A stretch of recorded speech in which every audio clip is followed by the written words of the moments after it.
MoneyWalk 411, Properly Handling Crises.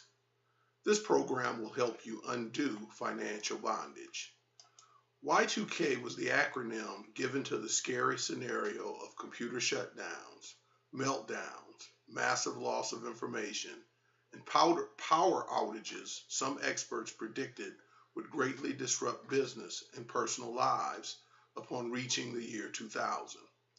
The possibility that people's lives could have been seriously disrupted and hampered was based on the erroneous assumption that many computer programs contained only 2 digits of computer code in fields pertaining to each year. To some, a shutdown of all systems seemed inevitable when the clock struck 12 a.m., January 1, 2000, because computer chips had fields for only the last 2 numbers of the century and would not recognize the beginning of a century other than 1900. The apocalypse that was supposed to come would render people powerless and unable to take care of ourselves and business because we had become too dependent on computers for most everything. Nothing was supposed to power up. Massive computer systems for big corporations would go offline and need to be replaced by a system forward-thinking enough to grasp 2000. Equipment could stop delivering electricity, gas, and water. Banks, ATMs, and stores would shut down, leaving the nation and indeed the world in an indefinite quandary. This problem was supposed to negatively affect our pocketbooks and business coffers due to the huge expenses everyone would incur for years trying to fix the problems Y2K would cause. In a 1998 article, I identified that the Y2K problem would not last and that at all times in human history, people could conquer negative effects of emergencies, catastrophes, and crises and have their needs met by managing their everyday lives and finances in line with biblical principles.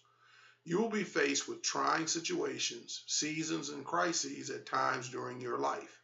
So you must consider principles for blessing and reward underlying the stories of Joseph in Egypt, Babylon conquering Israel, and the early church persecution described in the book of Acts.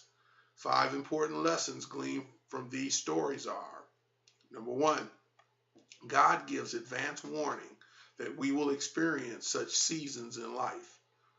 2, even though you don't know the extent of damage that may arise, plan for overcoming such seasons by reducing unnecessary spending and by saving and building a network of helpful resources.